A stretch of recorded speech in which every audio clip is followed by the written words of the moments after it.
Bismillahirrahmanirrahim. Dear students, Assalamu alaikum warahmatullah. How are you all? I hope you all are good. Dear students, today we are going to deal with another topic of your geography, that is the land resource. And also we will talk about the land utilization. Dear students, आप जानते हैं ये land जो हैं ये natural resource हैं, ये natural resource हैं क्योंकि इसकी क्रिएशन में, इसकी बनावट में इंसान का कोई भी अमल दखल नहीं है. That is Y land is a natural resource. Okay दोस्तों, लैंड नेचुरल रिसोर्स होने के साथ साथ बहुत ही अहमियत का हामिल है, यानी इट्स ऑफ आउटमोस्ट इम्पोर्टेंस, यानी इसकी बहुत ज़्यादा इम्पोर्टेंस है. इम्पोर्टेंस क्यों है? क्योंकि लैंड जो है इसी पे हमें नेचुरल वेजिटेशन देखने को मिलती हैं, इसी लैंड पे हमें वाइल्ड लाइफ देखने को मिलती हैं, इसी लैंड पे हमें ह्यूमन लाइफ देखने को मिलती हैं, इकोनॉमिक एक्टिविटीज़ देखने को मिलती हैं, ट्रांसपोर्ट सिस्टम देखने को मिलते हैं या कम्युनिकेशन सिस्टम देखने को मिलता है. ओके, दिस मीन्स लैंड जो है इसके बहुत सारे इस्तेमालात हैं, यानी इसको हम बहुत सारे पर्पज़ के लिए इस्तेमाल कर सकते हैं. ठीक है ना, for building, for construction of roads, ठीक है ना. सो दिस मीन्स लैंड जो है इसकी बहुत ज़्यादा इम्पोर्टेंस है. दोस्तों आप जानते हैं हिंदुस्तान जो है it is a vast land mass, it is a vast land mass. ठीक है ना, वास्ट लैंड मास होने के साथ इंडिया की जो रिलीफ फीचर्स हैं, यानी इंडिया के जो फिजिकल फीचर्स हैं, they vary from one place to another place. यानी कहीं पे आपको माउंटेन्स देखने को मिलेगी, कहीं पे प्लेट्यूज वाली लैंड आपको देखने को मिलेगी, कहीं पे आपको प्लेन लैंड देखने को मिलेगी, कहीं आपको आइलैंड्स देखने को मिलेगी. दिस मीन्स हिंदुस्तान जो है इसके रिलीफ फीचर्स वेरी करते हैं from one place to another place. ठीक है ना दोस्तों, मैंने यहाँ पे आपके लिए एक ग्राफ बनाया है, ठीक है ना, एक डायग्राम डिपिक्ट किया है. हिंदुस्तान के हवाले से अगर बात करेंगे तो यहाँ पे जो प्लेन एरिया है वो है 43%, यानी 43% of the Indian land is plain, और 30% जो है that is the mountains, that is the mountains, और प्लेट्यूज हैं 27%. सो दिस मीन्स हिंदुस्तान जो है इसकी जो टोपोग्राफी है it varies from one place to another place. कहीं कभार आपको किसी जगह पे आपको प्लेन्स देखने को मिलेगी, कहीं पे आपको माउंटेन्स देखने को मिलेगी, कहीं पे आपको प्लेट्यूज देखने को मिलेगी. This means it varies from one place to another place. और हिंदुस्तान की टोटल लैंड में 43% जो लैंड है that is the plain land, that is the plain land, और 30% लैंड जो है that is the mountainous land, और 27% जो लैंड है that is the plateaus. Okay, so this means it varies from one place to another place. As we came to know, there are the plains, there are the mountains, there are the plateaus, there are the islands, there are the coastal plains, etc. this means कि हिंदुस्तान की जो land है, ठीक है ना, ये भी vary करते हैं, in its use also differs, as it differs in terms of the physical features, so it also differs in terms of use, in terms of use. ठीक है ना, आइए बात करते हैं लैंड यूटिलाइजेशन के हवाले से. दोस्तों लैंड जो है, ठीक है ना, हमने ऑलरेडी जिक्र किया कि लैंड जो है इट्स ऑफ आउटमोस्ट इंपॉर्टेंस. ठीक है ना, इसको मुख्तलिफ किस्म के लिए इस्तेमाल किया जाता है. लैंड को इस्तेमाल करने को लैंड यूज़ कहते हैं. क्या कहते हैं? Land use. Let I will write down here. Land use क्या कहते हैं? यानी लैंड को मुख्तलिफ तरीक़ों से इस्तेमाल करने को हम लैंड यूज़ कहते हैं. लैंड को मुख्तलिफ तरीक़ों से इस्तेमाल करने, मुख्तलिफ पर्पज़ के लिए इस्तेमाल करने को हम लैंड यूज़ कहते हैं. इसमें लैंड जो है इसको मुख्तलिफ पर्पज़ के लिए इस्तेमाल किया जाता है. For example we are going to plant the trees. हम जब पौधा लगाने जाते हैं तो हम पानी में नहीं चले जाते हैं, हम पत्थर यानी कहीं पे स्कूल लगा के, but what we do, we choose a piece of land, we choose a piece of land to plant any tree, to plant any tree. So this means कि we can plant the trees where on the land, on the land. This means कि it supports the forests, it supports the forests. दोस्तों already मैंने कहा आपको कि land जो है it differs from one place to another place. ठीक है ना, तो कुछ ऐसी लैंड्स हैं जो कि बैरन लैंड्स है, यानी ये वरान ज़मीन से आसान. ठीक है ना, so this means these barren lands या बाकी डेजर्टी लैंड्स जो होते हैं they are unfit for the agricultural purpose, यानी they are unfit for the cultivation, they are unfit for the cultivation. तक हेको न कल्टिवेशन कर कहीं. ठीक है ना, बाकी जो वायरान ज़मीन होती है फॉलो लैंड्स, ठीक है ना, यानी जो कि कुछ ज़मीन मतलब जिस तरह से हमारी घास चराई अत वन फॉलो लैंड्स कि which is not put for any use, यानी इस्तेमाल कहें just to use it for the grazing purpose, ठीक है ना। और दिस मीन्स कि हिंदुस्तान की बात कर रहा था मैं, आपको प्लान्स भी देखने को मिलेंगे, आपको प्लान्स देखने को मिलेंगे। तो प्लान्स में क्या होता है, प्लान्स पे आपको एग्रीकल्चरल एक्टिविटीज़ देखने को मिलेंगी, प्लान्स पे आपको एग्रीकल्चरल एक्टिविटीज़ देखने को मिलेंगी।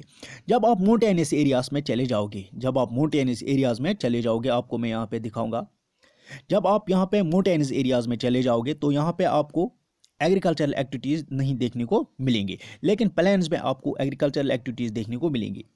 और आप जानते हैं कि हिंदुस्तान के जो प्लान पोर्शंस हैं, for example we have the Punjab plains, ठीक है ना, आपको ये बिहार हैं, ठीक है ना, या आपका बंगाल हैं, ठीक है ना। सो दिस मीन्स कि ये इसी प्लान पोर्शन पे, मतलब प्लान जो प्लान है नॉर्दर्न प्लान्स हैं, ठीक है ना, वहीं पे आपको देखने को मिलेंगे कौन, ये स्टेट्स जो मैं बात कर रहा था, पंजाब हो या आप बिहार बंगाल, ठीक है ना। तो दिस मीन्स वहाँ पे जो मुल्क की, जो हिंदुस्तान की ज़्यादा प्रोडक्शन है in terms of rice, wheat, etc., that comes from the plains, that comes from the plain areas, that comes from the plain area. plain areas में ये होता है कि यहाँ पे पानी का वाफिर मिकदार होता है, यानी ये आब ते अवेलेबल, ये ट्रांसपोर्ट ते, ये सहल, मतलब ज़मींदार गसान प्रथ कम ये सहल करें, ठीक है ना, क्योंकि रोड ट्रांसपोर्ट है, वाटर है, सब कुछ है, ठीक है ना।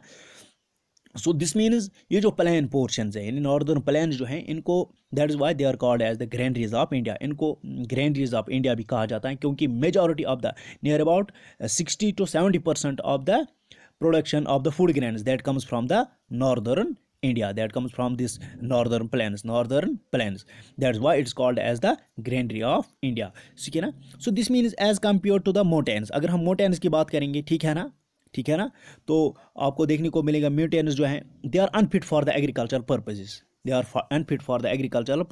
क्योंकि पहली बात यह है कि यहाँ पे पानी मतलब पानी जो होता है, जो कि that is the basic need for to grow any plant, ठीक है ना।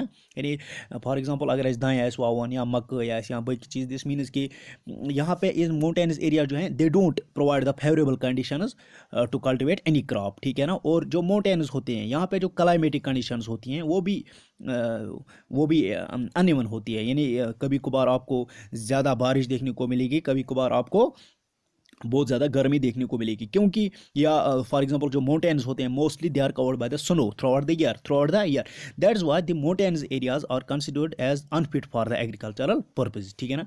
नेक्स्ट थिंग इज देयर कि ट्रांसपोर्टेशन का इंतजाम नहीं होता है माउंटेन्स में, ठीक है ना। So that's why people prefer to live in the plains, ठीक है ना। और इसके साथ साथ जो प्लेन एरियाज होते हैं, प्लेन एरियाज में आपको क्या देखने को मिलेगा, प्लेन एरियाज पे आपको हाई डेंसिटी देखने को मिलेगी, यानी पॉपुलेशन की हाई डेंसिटी देखने को मिलेगी, कहाँ पे, प्लेन्स में, क्योंकि प्लेन्स में यह होता है कि प्लेन्स पे हर किस्म की सहूलियात उन्हें मुहैया होती हैं, क्योंकि for example in terms of water, in terms of transport, in terms of other necessities, ठीक है ना, plains are the favourable places, that's why हम प्लेन्स पे क्या हाई डेंसिटी पॉपुलेशन देखते हैं as compare to the mountains, ठीक है ना। माउंटेन्स पे उतनी आबादी ज़्यादातर नहीं होती हैं, ठीक है ना। सो हम ये कह सकते हैं कि जो प्लेन एरियाज़ होते हैं दे आर हाईली, या can say they are densely populated areas, ठीक है ना। तो दोस्तों मैंने ऑलरेडी आपसे अर्ज़ की कि हिंदुस्तान जो है, यहाँ का जो लैंड पैटर्न है, यानी यूज़ ऑफ लैंड पैटर्न वो डिफर करता है, यानी इट डेफर्स फॉर एग्जांपल यहाँ पे मैं बता दूंगा आपको कि लैंड यूज़ जो है, ठीक है ना, मैंने ऑलरेडी कहा क्योंकि हिंदुस्तान की जो लैंड है it differs from one place to another place, तो इसका जो इस्तेमाल है वो भी it differs from one place to another place. क्यों डेफर हो जाता है, क्योंकि लैंड को इस्तेमाल करने के लिए बहुत सारे फैक्टर्स हमें पहले देखने होते हैं कि लैंड की टोपोग्राफी कैसी है, वहाँ का क्लाइमेट कैसा है, सॉइल कैसा है। अगर टोपोग्राफी अच्छी हो, यानी प्लेन एरिया हो, दिस मीन्स कि it is a favourable factor, ठीक है ना, it's favourable for the agriculture purpose, ठीक है ना। So this means we can use that very land if the topography is good, यानी प्लेन एरिया है, वहाँ पे वाटर की स्कैर्सिटी नहीं है, ठीक है ना, रोड एक्सेसिबिलिटी है एट्सेट्रा। दिस मीन्स कि हम उस एरिया में हम जो एग्रीकल्चरल एक्टिविटीज़ हैं, हम उस लैंड को एग्रीकल्चरल एक्टिविटीज़ को के लिए इस्तेमाल कर सकते हैं। दूसरा जो फैक्टर है दैट इज़ द क्लाइमेट, अगर क्लाइमेट अच्छा होगा, ठीक है ना, यानी वो लैंड, मैं पहले बात करूंगा टोपोग्राफी की। टोपोग्राफी एक फिजिकल फैक्टर है, ठीक है ना। अगर टोपोग्राफी अच्छी होगी एक एरिया की, एक लैंड की टोपोग्राफी अच्छी होगी, यानी हिल्स नहीं होंगे, ठीक है ना, यानी द्रन आसन नहीं की, ठीक है ना, यानी बाल आसन नहीं की, दिस मीन्स की प्लेन एरिया होगा, दिस मीन्स की it is favourable for the cultivation purpose. It is so we can say कि हम इस लैंड को put into, we can put the land into the use, ठीक है ना। अगर इसकी टोपोग्राफी अनएवन है, यानी अति होर अति बोन या नाल वाल हो, ये दिस मीन्स कि वहाँ पे क्या होगा, उसकी जो टोपोग्राफी होगी वो अनइवन टोपोग्राफी, दिस मीन्स कि that will be not much favourable for the cultivation, ठीक है ना। उसके बाद क्लाइमेट फैक्टर हैं, ठीक है ना। अगर क्लाइमेट एक एरिया का अच्छा है, उसकी लैंड भी अच्छी होगी। अगर क्लाइमेट अच्छा नहीं होगा, दिस मीन्स वहाँ की लैंड जो होगी वो भी अच्छी नहीं होगी, क्योंकि क्लाइमेट जो है it is one of the important factor which determine the land use pattern in India. अगर कुछ ऐसे again I will recapitulate here, topography की मैं बात कर रहा था, सॉरी, टोपोग्राफी की मैं बात कर रहा था कि अगर प्लेन एरियाज़ हैं, ठीक है ना, फॉर एग्जांपल मैंने बात की नॉर्दर्न प्लेन्स की, वहाँ पे आपको बिहार, बंगाल, पंजाब प्लेन्स एटसेट्रा, ठीक है ना, जहाँ से ज़्यादा प्रोडक्शन आपको देखने को मिलती है राइस की, वीट की, शुगर कैन की एटसेट्रा, उनकी जो टोपोग्राफी है that is very flat topography, यानी वो एरियाज़ जो होते हैं वो फ्लैट एरियाज़ होते हैं, यानी तमचन अन्य वनासा कि वाटर वहाँ पे अच्छा होता है, ठीक है ना, पानी, रोड एक्सेस एटसेट्रा, ठीक है ना। सो दैट द जो मेजॉरिटी प्रोडक्शन जो है हिंदुस्तान में वो ज़्यादातर उन्हीं प्लेन से एक्सट्रैक्ट हो जाती हैं। उसके बाद मैं बात कर रहा था क्लाइमेट की। क्लाइमेट जो है it's one of the important factor, यानी अगर एक रीजन में, अगर एक एरिया में क्लाइमेट अच्छा नहीं है, दिस मीन्स कि वहाँ की जो लैंड है that will be not fit for the cultivation purpose, ठीक है ना। तो दिस मीन्स क्लाइमेट जो है it's one of the important factor. अगर क्लाइमेट अच्छा होगा तभी तो लैंड जो होगी वो भी अच्छी होगी, तो वहाँ पे जो फसल होगा, ठीक है ना, यहाँ जो क्रॉप्स होंगे उनको डैमेज नहीं होगा, क्योंकि क्लाइमेट जो है अगर हार्श क्लाइमेट होगा, दिस मीन्स की लैंड जो है, वहाँ की लैंड जो है उसको हम एग्रीकल्चर पर्पज़ के लिए इस्तेमाल नहीं करेंगे, ठीक है ना। तो this means if the climate favourable then means कि लैंड यूज़ जो है दैट इज़ गुड, ठीक है ना, एंड वाइस वर्सा। उसके बाद हम बात करेंगे लैंड जो है, इसके बाद बात करेंगे जो सॉइल टाइप्स हैं, ठीक है ना। अगर सॉइल अच्छी है, यानी अगर ज़मीन जरखेज़ हैं, if it is a fertile soil then it is fit for the agriculture, if it is a rigid soil और it is degraded soil, this means it's unfit for the agriculture purpose, ठीक है ना। So soil कैसी होनी चाहिए, it should be the fertile soil. For example मैं बात कर रहा था नॉर्दर्न प्लेन्स की थी, ठीक है ना, वहाँ पे जो सॉइल होती है वो एलिवियल सॉइल होती है। क्या होती है? एलिवियल सॉइल जो होती है that is fit for the cultivation purpose, ठीक है ना, as compare to the mountains plains etcetera. उसके बाद कुछ ऐसे फैक्टर्स हैं कि ह्यूमन फैक्टर्स हैं, ठीक है ना। दोस्तों मैं ऑलरेडी बात कर रहा था कि जो एरियाज प्लेन होते हैं वहाँ पे पॉपुलेशन डेंसिटी जो होती है दैट इज़ वेरी हाई, ठीक है ना। अगर एक एरिया में, ठीक है ना, अगर एक एरिया में टेक्नोलॉजी अच्छी है, ट्रैक्टर्स हैं, बाकी हम फर्टिलाइजर्स का इस्तेमाल करते हैं, वहाँ की जो लैंड होगी वो भी अच्छी होगी, ठीक है ना। सो दिस मीन्स कि human factors are also one of the important factor which determine the land use pattern in the India, ठीक है ना। सो अगेन मैं यहाँ पे बात कर रहा हूँ अब वेस्ट लैंड के हवाले से, ठीक है ना, वेस्ट लैंड के हवाले से। वेस्ट लैंड जो होती हैं दोस्तों, वेस्ट लैंड जो होती हैं इसको हम एग्रीकल्चर पर्पज़ के लिए इस्तेमाल नहीं करते हैं, बल्कि हम किसी और पर्पज़ के लिए इस्तेमाल कर सकते हैं। यानी the land we can put the waste land to other uses excluding the agriculture use, ठीक है ना। यानी नॉन एग्रीकल्चर यूज़ के लिए हम इसको इस्तेमाल कर सकते हैं, किस लैंड को? वेस्ट लैंड को, ठीक है ना। यानी हम सिंपली याद रख सकते हैं कि वेस्ट लैंड वो लैंड होती हैं जिसको हम एग्रीकल्चर पर्पज़ के लिए इस्तेमाल नहीं करते हैं, बल्कि बाकी एक्टिविटीज़ के लिए, फॉर एग्जांपल अगर रोड साइज बनाउन आए, रेलवेज आसन बनाउन, इंडस्ट्रीज आइज बनाउन एटसेट्रा, दिस मीन्स कि उसके लिए हम वेस्ट लैंड इस्तेमाल कर सकते हैं, ठीक है ना। सो दिस मीन्स कि लैंड जो है इस we came to know land जो है it's very important resource. So हमें क्या चाहिए? हमें चाहिए कि हमें ऐसे मेजर्स अपनाने होंगे ताकि हम इसको कंजर्व कर सकें और इस लैंड को हम मैनेज कर सकें, ठीक है ना, ताकि हम इस लैंड को बचा सकते हैं बाकी पोल्यूशन से, like that of the land degradation etcetera. So this means कि we need to we need what we need to this we need to minimize the production of wastes etc, ठीक है। We need to minimize the use of inorganic fertilizers, chemical fertilizers, pesticides, use of the other non biodegradable substances so that we can conserve our land, ठीक है ना। So this means कि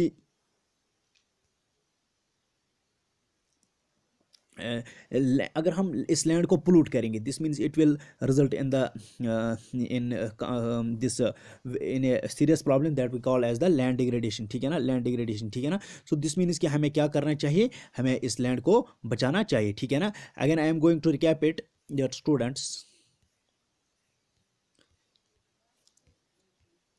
yes, it is like here. मैं बात कर रहा था land resource के हवाले से। मैंने ऑलरेडी आपको कहा जो लैंड जो है it's of most important, it's of most important, ठीक है ना, because it supports the natural vegetation, wild life, human activities, this, ठीक है ना। सो इंडिया की जो लैंड है it differs from one place to another. इसके रिलीफ फीचर्स हैं वो भी वेरी करते हैं। For example would are the mountains, plateaus, plains, islands etcetera. मैंने फिर बात की जो प्लेन एरिया है हिंदुस्तान में दैट इज़ द 43%, और उसके बाद माउंटेन्स जो हैं दैट इज़ द 30%, और उसके बाद प्लेट्यूज जो हैं that is the 27%। This means की जो लैंड है it differs from one place to another place. इसका जो यूज़ है वो भी डिफर करता है, ठीक है ना, ma'am, from one place to another place. Because land जो है सम लैंड्स यानी कुछ लैंड ऐसी होती हैं जो कि fit for the cultivation purpose, और अदर जो होती हैं that are not fit for the cultivation purpose, ठीक है ना। और इसके लिए भी बहुत सारी कि लैंड कैसी हैं, ठीक है ना, एक एरिया की लैंड कैसी है, उसके लिए कुछ factors responsible like that topography, climate, soil types, ठीक है ना। अगर टोपोग्राफी अच्छी होगी यानी प्लेन एरिया अगर है तो वहाँ पे आपको एग्रीकल्चरल एक्टिविटीज़ करने में उतनी दुश्वारी का सामना नहीं करना पड़ेगा। लेकिन as compare to the mountains areas वहाँ पे स्कैर्सिटी होती है वाटर की, और क्लाइमेटिक कंडीशन जो होती हैं वो भी हार्श क्लाइमेटिक कंडीशंस होती हैं, ठीक है ना। और माउंटेन्स पे क्या होता है, जो सॉइल होती है वहाँ माउंटेन्स एरियाज़ की that is not such fertile as compare to the plain areas. Hope कि आपको लेक्चर समझ आने के साथ साथ पसंद भी आया होगा। आप अपना ढेर सारा ख्याल रखिए, मुझे अपनी दुआओं में याद रखिए। खुदा हाफिज़।